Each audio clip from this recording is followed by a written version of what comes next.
এই মুহূৰ্তত জনাই আছো সব দৰ্শকক এটা বিগ ব্ৰেকিং নিউজ। মৰিগাঁৱত অধিক সক্ৰিয় ৰূপত দেখিবলৈ পোৱা গৈছে খাদ্য আৰু অসামৰিক যোগান বিভাগৰ বিষয়া মতিনুৰ ৰহমানক। জিলাখনৰ গ্ৰাম্যাঞ্চলৰ কৃষকৰ মূৰত মাতমাৰ সোধাই অতি কম দামত ক্ৰয় কৰা ধান বিহাৰৰ কিষাণগঞ্জলৈ বিক্ৰীৰ বাবে নি থকা অৱস্থাত মৰিগাঁও মালপোতা WB57A8657 নম্বৰৰ ট্ৰাকখন জব্দ।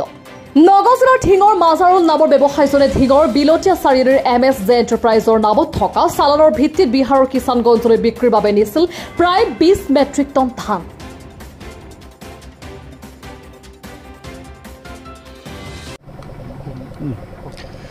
এতিয়া আমাৰ চৰকাৰৰ যিটো পলিচি, অসম চৰকাৰৰ যিটো পলিচি যাতে ন্যূনতম প্ৰাইচটো যাতে কৃষকসকলে পায়, তেওঁলোকে যে আৰ্থিক সকাহ পায়, সেই পলিচিৰ বিৰুদ্ধে কিছুমান অসাধু ব্যৱসায়ীয়ে কম দামত দুখীয়া কৃষকসকলৰ আৰ্থিক দুৰৱস্থাৰ সুযোগ লৈ কম দামতে ধানসমূহ ক্ৰয় কৰি পেলাই বহিৰাজ্যত প্ৰেৰণ কৰে যথেষ্ট মুনাফা লাভৰ বাবে। সেই অবৈধ প্ৰক্ৰিয়াটোৰ বিৰুদ্ধে আমাৰ প্ৰশাসন আমি খুব কঠোৰ হৈছোঁ। আমাৰ আয়ুক্ত মহোদয়ে এই ক্ষেত্ৰত যথেষ্ট কঠোৰ নীতি অৱলম্বন কৰিছে। তেওঁৰ নিৰ্দেশমতে আমি পদক্ষেপ লৈছোঁ। আমি ইতিমধ্যে যোৱাকালিও আমি এখন ট্ৰাকখন ধৰিছোঁ, আজিও এখন ট্ৰাক ধৰিছোঁ। এতিয়া এইখন আপোনাৰ বেকফালে দেখিছে, এইখন তেওঁলোকে ভিতৰৰ পৰা ধান কম দামত কিনি আনি পেলাই ৱেষ্ট বেংগললৈ প্ৰেৰণ কৰি আছিলে। সেইটো আমি ৰাস্তাত আমি আজি মৰিগাঁও টাউনত এই ধানখিনি জব্দ কৰিবলৈ লৈছোঁ। আমি আৰম্ভ কৰিছোঁ প্ৰক্ৰিয়াটো। নাই, আমি এতিয়া ধানখন জাষ্ট গাড়ীখন আমি ইণ্টাৰচেপ্ট কৰিছোঁ। এতিয়া মাতিছোঁ কোনে ধান কিনিছিলে, কোনে কৰিছিলে, আমি তথ্যখিনি বিচাৰিছোঁ।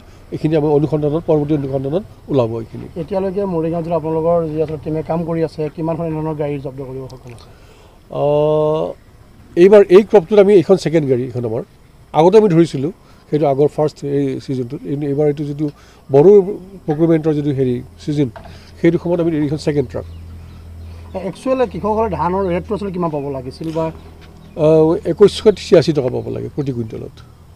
সেইটো হৈ উঠা নাই। সেইটো কিছু ক্ষেত্ৰত সেই কিছুমান এলেকাত কিছুমান কৃষকে হয়তো আগতে ধাৰ লোৱা থাকে টকাখিনি, ধানখিনি চপোৱা হোৱাৰ লগে লগে তেওঁলোকক যাৰ পৰা টকা ধাৰ লৈছিল তেওঁলোকে হেঁচা দিয়ে, পইচা দিয়ক, তেনেকুৱা চিটুৱেশ্যন। আৰু নহ'লে সেই যিসকলে পইচা দিছিলে তেওঁলোকে ধানখিনি কিনি লয় কম দামতে।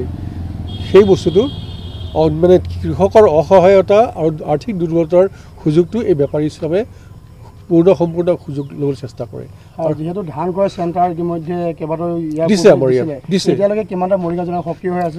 আমাৰ 8টা টোটেল আমাৰ 8টা সক্ৰিয় হৈ আছে এতিয়ালৈকে। 8টা সক্ৰিয় হৈ আছে। কৃষকসকলে ধান দিবলৈ অমান্তি হোৱাৰ কিবা এনেধৰণৰ কিবা অজুহাত থাকিব পৰা বুলি ভাবে নেকি? নাই, তেনেকুৱা অজুহাত থাকিব নোৱাৰে কৃষকৰ। আৰু যথেষ্ট আগৰ কেইবছৰলৈতো বহুত কম দাম পাইছিলে ধানবিলাকত। এতিয়া একচুৱেলি চৰকাৰৰ যিটো নীতি 2186 টকা, সেইটোতো বহুত চৰকাৰৰ পৰা এই নীতিটোৰ ফলত কৃষকৰ যথেষ্ট সকাহ হৈছে। মৰিগাঁৱৰ পৰা ৰাহুল ডেকাৰ ৰিপৰ্ট, নিয়মীয়া খবৰ।